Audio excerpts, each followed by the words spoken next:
Good morning Paano masabi? mga kabakit at mga motorista. Itong problema nitong motor,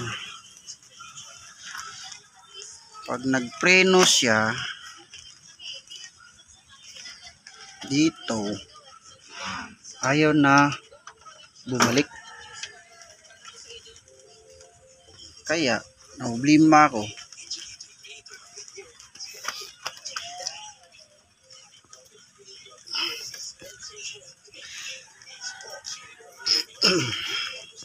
Kasi napansin ko ito, maluwag yung center stand. Ano? Pag nagpreno dito, yung foot brake, yan. Oh, napansin nyo? Oh,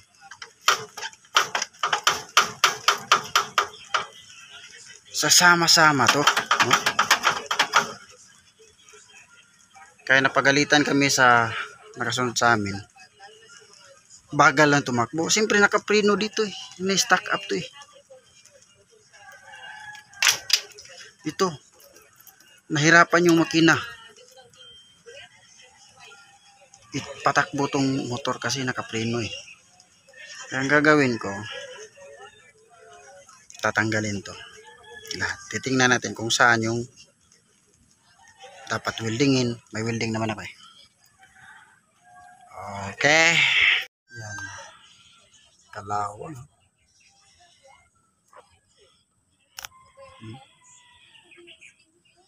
Ang problema pala nito, maluwag na.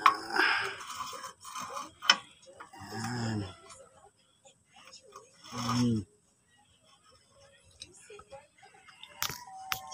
Okay, pala sa pagganong-ganon.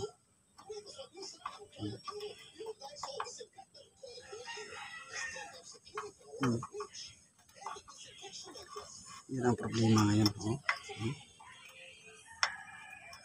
Kaya pag nagpreno, ito,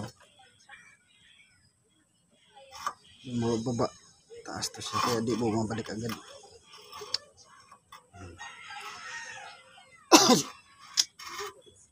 Ang gagawin natin yan, grinderin.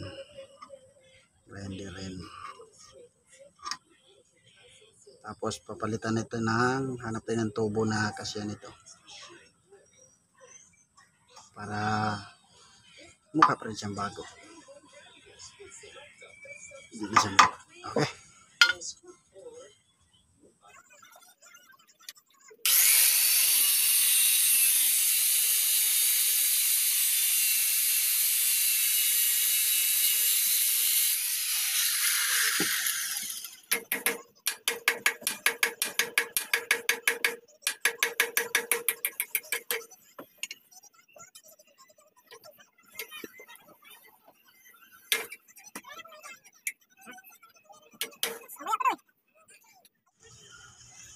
Napalitan ko na. Ayan o. Winilding ko. Kaso lang, practice pa yung pag-wielding na yan. Natanggal ko na yung ano niya. Saan ba yan? Ito. Tapos, pinalitan ko lang ito. Nagputol ako dito. Dito pala may kanal. Yan. Kanal pala ito na ano ko. Nilagyan ko rin ng kanal. Gamit ang ating grinder. Welding. Na-welding ko na. Pero mayroon play pa rin is konti. Yan. Ito naman, papalitan ko sana kasi lang. Ito naman masyado. Lagyan ko lock doon. Pwede ko spatin. Tak, tak, tak, tak. Ay, dito pala. Isa, dalawa. Ilan, dalawa. So, mahirap kasi palitan yung ano niya eh. Kailangan baklasin lahat. Ito. ito, swing arm, tsaka itong gulong para maka-grinder ka ng maayos. Pero hindi pa naman siya masyado hindi mo na papalitan yan. Yung isa lang kasi wala na. Maluwag na. Makapal naman itong tubo na to. Makapal nito. Okay? I-welding natin.